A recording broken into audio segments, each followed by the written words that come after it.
that? Is he a court reporter? Is he a court reporter? What's wrong with him? All right, what's up? Mr. Secretary, is it your assessment that Russia does not really want peace? Well, we can only go by what we see. I mean, I think they've stated clearly what they want is they want the rest of Donetsk, and obviously the Ukrainians aren't going to agree to that. So what we see now is they continue long-range strikes into Ukraine, obviously to degrade their electrical grid and try to demoralize the country or what have you. And they've made some gains in Donetsk, and they're losing 7,000 soldiers a week, 7,000 dead soldiers a week from Russia's side. So as of now, I mean, that's the assessment we have to make. They've made a demand that Ukraine can't agree to, and so we're sort of where we are at this point. You didn't have any deliverables to bring from Washington on the Ukraine issue, is that correct, or did you? Well, I mean, the president's done the sanctions, which was what they asked him to do, so that happened very recently. But as far as deliverables, we continue to do what we've been doing, plus we know the new sanctions. Mr. Secretary, I was told by the European representative on foreign policy, Callas, that it was discussed, the Venezuela military operations were discussed. Not with me. No one raised it. I mean, no one in the meeting raised it. It was raised in meetings. Not with me. They didn't raise it with me. They may have raised it among themselves, but they all came now from CELAC or whatever they were at. But it didn't come up once in any of the gatherings that we had, either last night or today. Let me ask you about that. She told me that they discussed the legality and that there are two reasons why an operation would be legal: self-defense and a UN resolution. That neither of those applied in this case, that they are all struggling with the drug issue, and that they should discuss whether international law needs to be updated. So let me ask you about that. I don't think that the European Union gets to determine what international law is. No, they certainly don't get to determine is how the United States defends its national security. The United States is under attack from organized criminal narco-terrorists in our hemisphere, and the president is responding in the defense of our country. I do find it interesting that all these countries want us to send, and supply, for example, nuclear-capable Tomahawk missiles to defend Europe. But when the United States positions aircraft carriers in our hemisphere where we live, somehow that's a problem.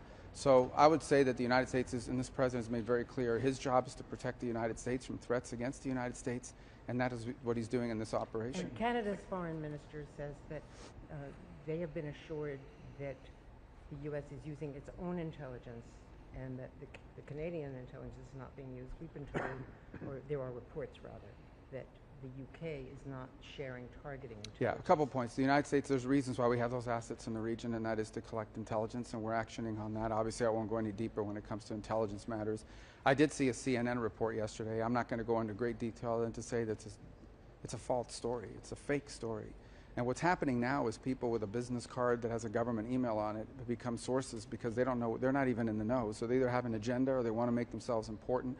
And it's been a plague of story after story that's either inaccurate or misleading, and that falls in the category of both. That story does. But again, going back, look, this is a counter-drug operation.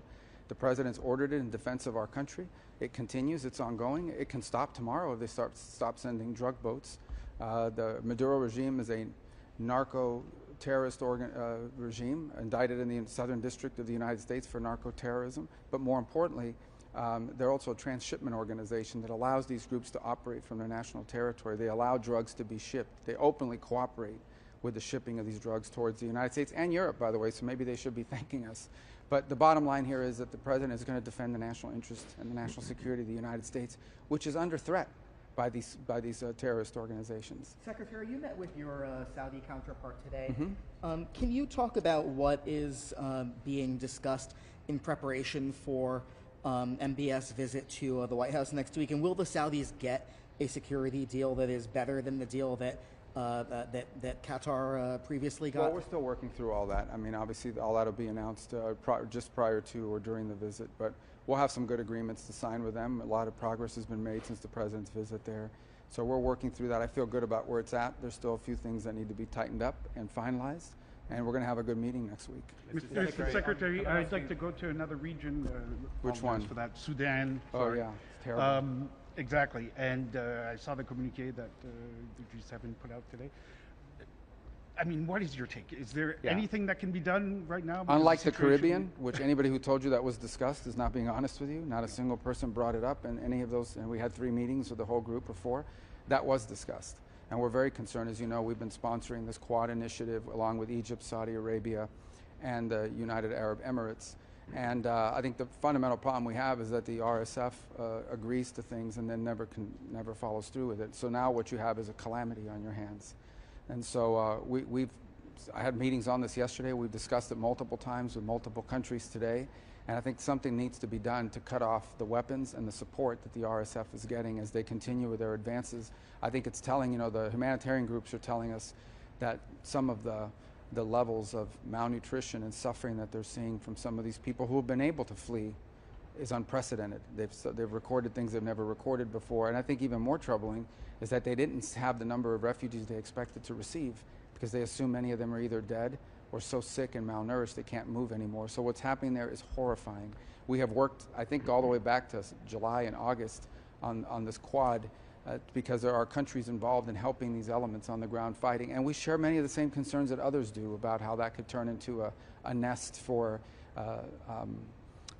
jihadist and terrorist activity. But the solution to it is not to fight a war where civilians literally are being targeted for rape, sexual violence, and murder. And that's what's happening. But the What's your UAE, assessment on the UAE is UAE's role still in this supplying conflict? them with drones, Chinese drones. Yeah, so we're working hard at. We know who the parties are that are involved. These things. That's why they're part of the Quad, along with other countries involved. And so I can just tell you, at the highest levels of our government, that case is being made and that pressure is being applied to the relevant parties. I don't want to get into calling anybody out in a press conference today because what we want is a good outcome here. This needs to stop. I mean, they're clearly receiving assistance from outside that's allowing them. And clearly that assistance isn't just coming from some country that's paying for it. It's also coming from countries that are allowing their territory to be used to ship it and transport it.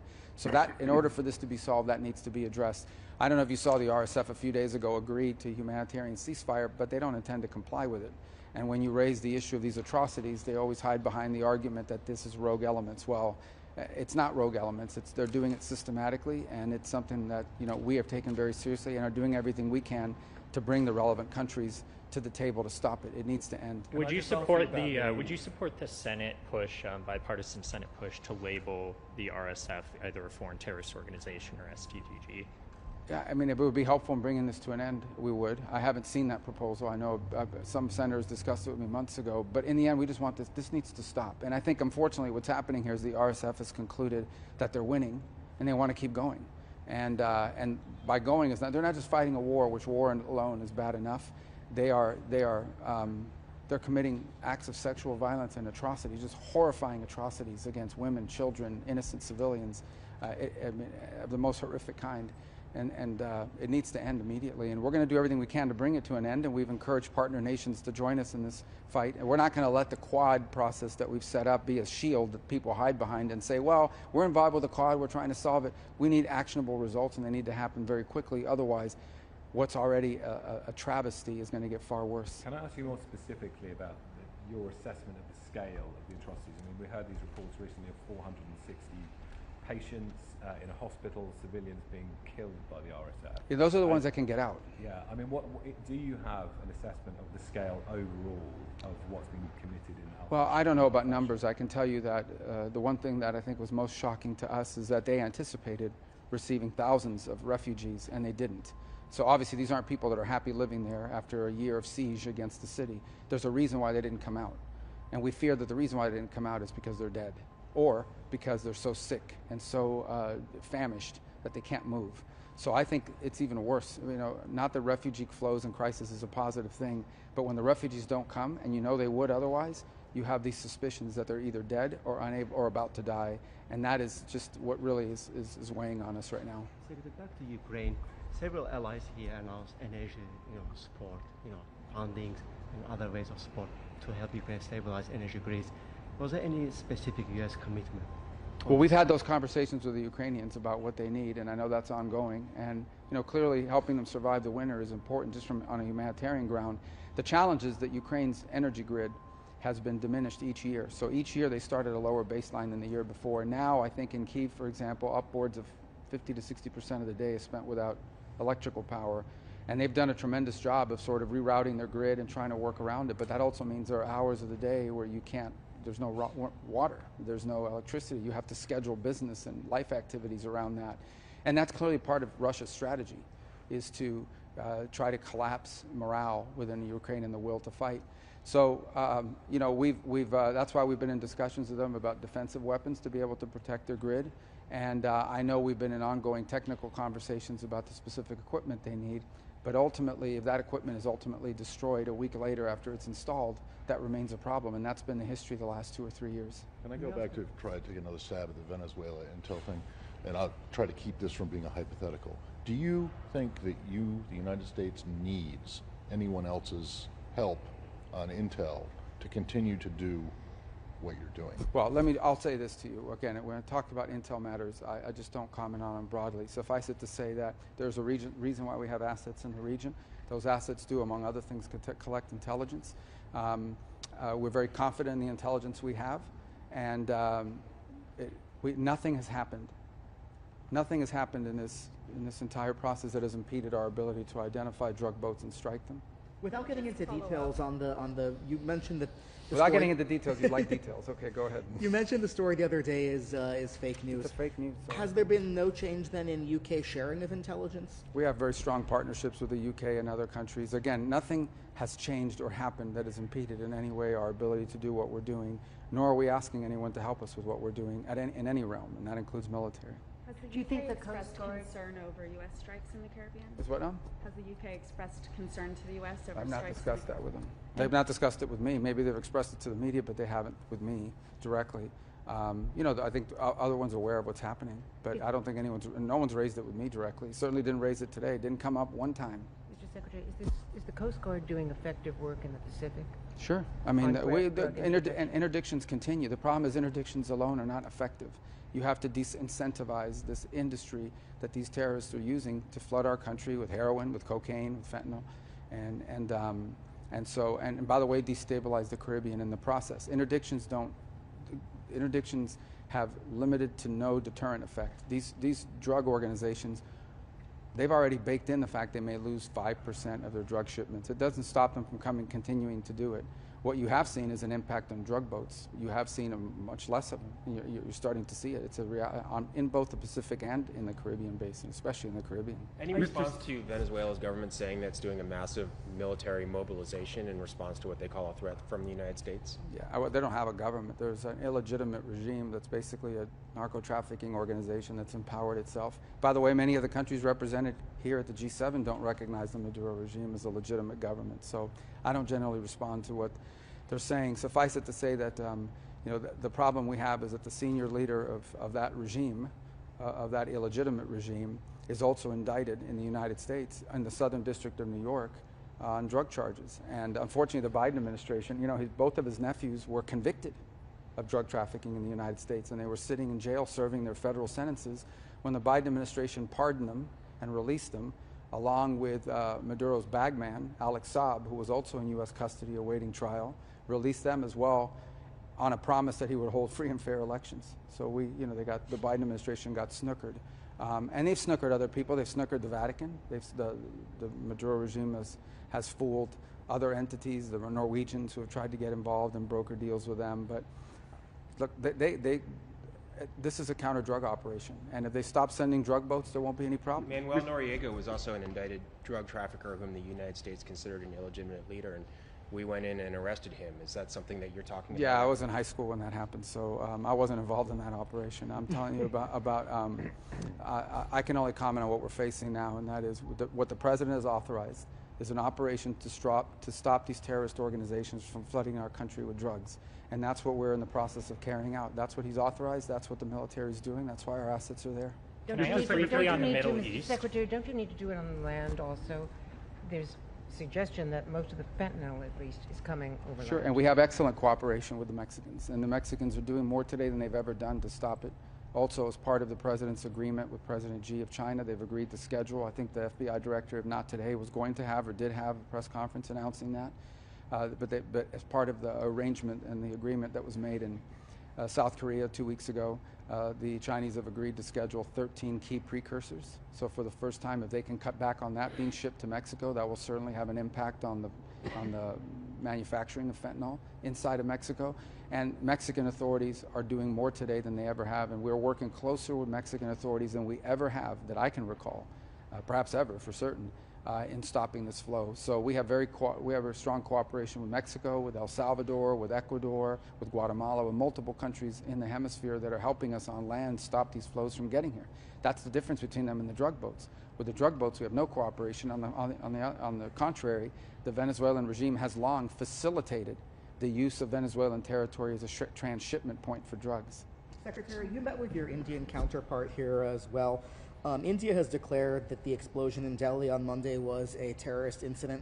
How concerned are you about rising tensions between India and Pakistan, given the antecedent of the tension and the fighting? Yeah, I mean, we're aware. We're aware of the potential that holds. But I think the Indians need to be commended. They've been very measured and cautious and very professional in how they're carrying out this investigation. That investigation continues. It clearly was a terrorist attack, and it was a car loaded with highly explosive materials that detonated and killed a lot of people. But I think they're doing a very good job of carrying out an investigation, and I think when they have facts, they'll release those facts. So, but clearly, I mean, we're aware of the potential that it has, and so we spoke about that a little bit today, the potential that it has to become something broader. But I think we're going to wait to see what their investigation reveals. We've offered to help, but I think they're very capable in these investigations. They don't need our help, and they're doing a good job. And I thought they were very measured and professional in how they've approached it, as they usually are. You mentioned China and fentanyl. This working group that the Treasury Secretary has talked about setting up, measuring China's progress on cracking down on fentanyl flows. Is there a timeline for when that will be established? Do you know? I don't know. You'll have to ask the. I mean, that's part. Since it's part of the trade agreement, it will largely involve Treasury and probably elements of law enforcement as well. But you know, the FBI director traveled to China a few days ago, had very positive meetings, and from everything we've seen and heard so far, it appears that Chinese have a real interest in scheduling these substances. You know, these precursor chemicals have legitimate uses, but when you combine them all together, they create fentanyl, which is not legitimate. And so everything we've seen from them is that they're serious about doing it, and in return, you know, the president cut in half the fentanyl tariffs. So we expect both sides to comply with their end of the bargain, and so far everything we've seen indicates that they intend to. On the Middle East, can you talk about the Stabilization Force for Gaza? Is there any further progress on the? We have a new draft, I think, that's being worked on now. We feel optimistic that it's going to happen. It needs to be done the right way, and obviously there's a lot of different countries. You have to balance their interests here and how that's structured, beyond just the security force. So I think we're making good progress on the language of the resolution, and hopefully we'll have action on it very soon. We don't want to lose momentum on this. What should its role be? Do you foresee it as potentially a fighting force, that it may have to be involved in raids against Hamas remnants or militants? Well, it shouldn't be a fighting force, but I mean, it shouldn't have to be, because the agreement that was signed and that all parties agreed to calls for the demilitarization of Hamas. So, but I think the question is, who's going to be standing on that line and beyond it to provide security? Because you're going to need security if you want to really flood Gaza, particularly in that red area that's not in Israeli control. If you really want to see a huge uptick, not just in humanitarian assistance, but redevelopment, you're going to need to have security, and that can't be Hamas. So there'll have to be a force that provides just basic everyday security. That's, as much as anything else, what the stabilization force's role is to stabilize. As far as demilitarization is concerned, that's a commitment Hamas made. That's a commitment all of our partners on this deal made.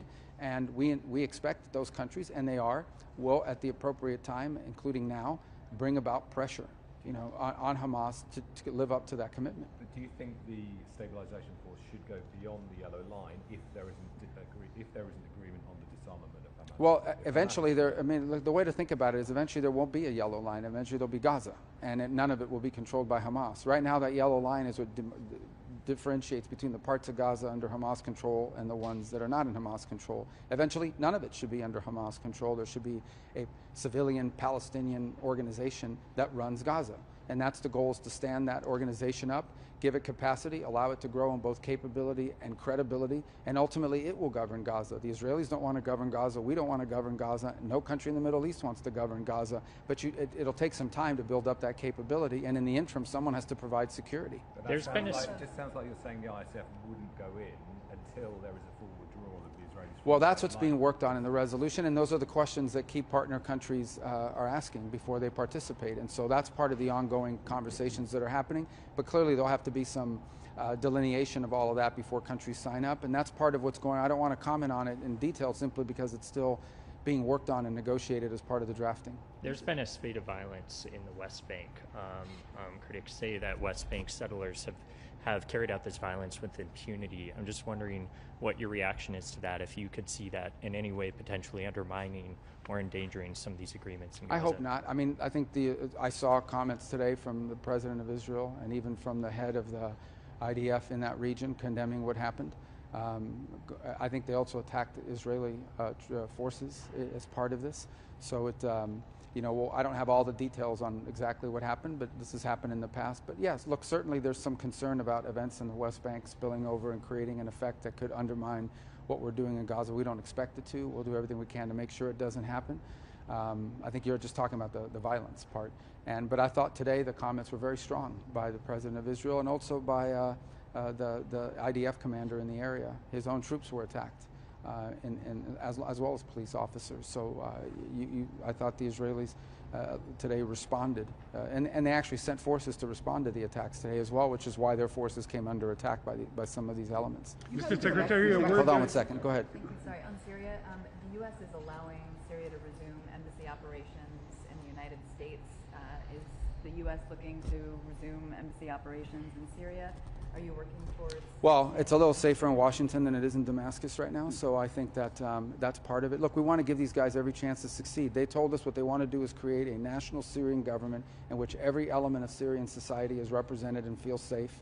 They don't want Syria to ever again be a base of operations for Iran, for ISIS, or for any of these groups. They want it to be a country, not a launching pad for attacks against their neighbors. And so we want to give them every chance to succeed in that regard. The alternative is that if it doesn't work, if this doesn't happen and it collapses, then the alternative is going to be that Syria will fall into civil war and it'll become a playground for virtually every dangerous element in the Middle East, and including a return of Iran, and it'll even strengthen Hezbollah. So we don't want to see that happen. So this is the best option on the table to prevent that from happening. So we want to give these guys every chance to succeed. We hope that they do. No one can guarantee that it will, that what the task they're taking on is very difficult. That includes, there are parts, some of the elements that helped the current government come to power and drive Assad out are foreign fighters. Some of them that helped them are people who have some pretty radical views, and they're not all entirely under the control of the government in Damascus. There are issues with the Kurds in the north. There are issues with Bedouin and Druze in the south. So there's concerns that Israel has about its own security. All these things have to be balanced. So it's a tough task, but I ask everybody the alternative.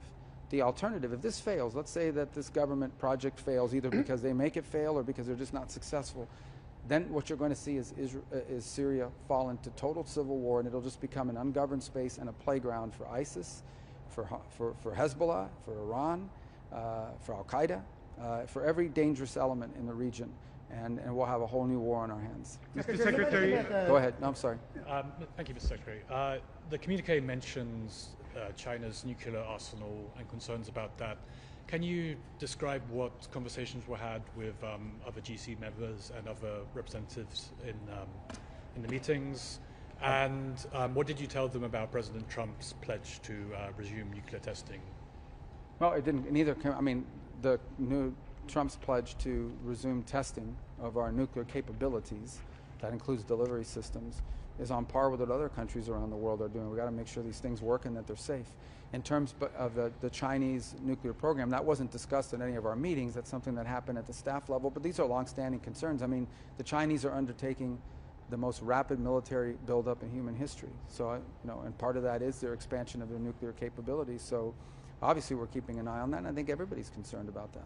Secretary, on Russia's actions, to what extent did that come up, like to further strengthen? Well, there's not a lot left to sanction from our part. I mean, we hit their major oil companies, which is what everybody's been asking for. Obviously, those have to be implemented, and it'll take some time to begin to feel it. But you know, I mean, I don't know what more there is to do. I mean, we're running out of things to sanction Shadow in that fleet. regard. Well, shadow fleet is an enforcement mechanism, and obviously sanctions have to be enforced. So, you know, we don't put sanctions and then not enforce them. We're interested in enforcing them as well. So, but that's more of an enforcement matter. And shadow fleet has come up because I do think there are things that the Europeans can do on shadow fleets, since a lot of these are happening in areas much closer to them. Mr. Secretary, on You're a Mexican counterpart. Yeah. And you've talked about Mexico helping more than ever before. There's been a high-profile assassination in recent weeks of a mayor of a town in the state of Michoacan in Mexico. How concerned are you about Mexico's public security situation? What more can the U.S. do to help Mexico to take on the scourge of the cartels and the violence? Well, we're in willing that to country? provide them any help they want. You know, obviously they don't want us we're not going to take unilateral action or go in and send American forces into Mexico, but we can help them with equipment, with training, with intelligence sharing, with all kinds of things that we could do if they asked for it. They got to ask for it. But look, you asked about one mayor. It's not just, there's been other mayors. There's been journalists. There's been politicians. There's been judges. These cartels are very powerful. One of the things that no one is discussing enough is the rise of these transnational terrorist organizations. And just because they're not ideologically driven does not mean they're not terrorists. You don't have to be ideological to be a terrorist. And they're terrorists because they possess, in many cases, more weapons, better training, better intelligence, and more capabilities than nation states do. In the case of Ecuador, these terrorist organizations are threatening the Ecuadorian state. I mean, planning IDFs and attacking, planning IEDs and attacking the presidential convoy. In Mexico, there are areas of the country that are frankly run by and governed by these cartels are more powerful than local law enforcement or even the national forces are. So these are a concern throughout the hemisphere. In the case of Haiti, the Haitian problem is not with some ideological movement. The Haitian problem is with armed gangs that in many cases are stronger and more capable than the Haitian forces are to be able to stand up against them. So this is something it's probably the most serious endemic problem in the region, is that these aren't just criminal organizations. They are terroristic organizations because they threaten the viability and the capabilities of nation states. They undermine, and they're trying to, in the case of Haiti, they're trying to make Haiti have no government at all. It's just a playground for them. That's sort of what the Maduro regime has become in Venezuela, and they would have empowered, and obviously in areas of Mexico as well. But the level of cooperation between the U.S. and Mexico today is at an all-time high, and it's growing, and it's positive. And it's driven by what they ask for, what they need, and by helping them improve their own capabilities if they ask us for that help. And they have in some cases, and others, they have those capabilities already. So we have a very good relationship with them. We've made incredible strides in the first 10 months of this year, but it's a big problem that's been existing for a very long time. So we're taking on something that's been there for a long time. So it's going to take a while to see measurable progress. In some cases, we already have. We're getting extraditions faster than we ever have, for example. Not always, but in many of these cases. So we have no complaints on the level of cooperation we've had from Mexico, and the work we're doing with them is historic right now. Haiti, but there's more to be done. On Haiti, did you get any commitments today at the G7? Well, I mean, the Canadians have for stepped the up gang already. force? Yeah, so we have two challenges in Haiti. The first is we have to finish out the transition period to the gang suppression force. So there's another 3 months early next year that has to be funded. We have agreed to fund the first half of the transition phase, which takes us to the end of this calendar year. And now the money needs to be raised from international partners to fund the second 3 or 4 months transition. Then we need to raise money for the UN office and the gang suppression force, and we have to get countries to volunteer to send forces. We can't just have the Kenyans doing it alone with 2,000 troops.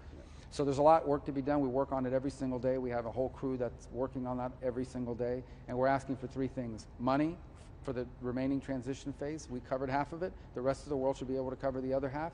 Second is money for the UN office and the gang suppression force, and third are the forces. Countries make a commitment to bring forces to bear so that they can rise to 5,000 as opposed to 2,000. And we're very grateful to what the Kenyans have done already, so we don't want to see them abandoned. And we welcome them and we encourage them to remain a part of the gang suppression force. Is someone ready to take over for the Kenyans? Well, other countries will join it, is what we hope. It won't just be the Kenyans by themselves. But to lead it? Well, that's what we're working on right now. As you can tell, I mean, it's not like it's work to be done there in that regard. And we think there needs to be more hemispheric participation in that regard. It really is something that we'd like to see higher levels of participation from our hemisphere. Now, we welcome other countries as well, but we think it's important that countries in our hemisphere participate in this, since it is a hemispheric challenge. Are there negotiations going on right now in advance of the New START treaty expiring in February?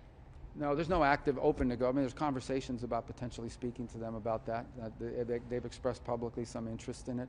So we're viewing that, and I think that's, we bifurcate that from the whole Ukraine lens or context. So, but look, we have communications with the Russians at levels every day, maybe not at my level, but whether it's our embassy operations issues or things like what you've just asked about with New START. But I don't have any news on that today. How's your relationship with Lavrov right now? I haven't talked to him in a month, but it's fine. I mean, look, the last conversation go? Well, I mean, look, the last conversation, I think, in my view, the way I would characterize it is, I think there was agreement on both sides that the next time our presidents meet, there has to be a concrete result. We have to know going in that we have a real chance to get something positive coming out. And we'd love to see that happen. I mean, we'd love to see this war end.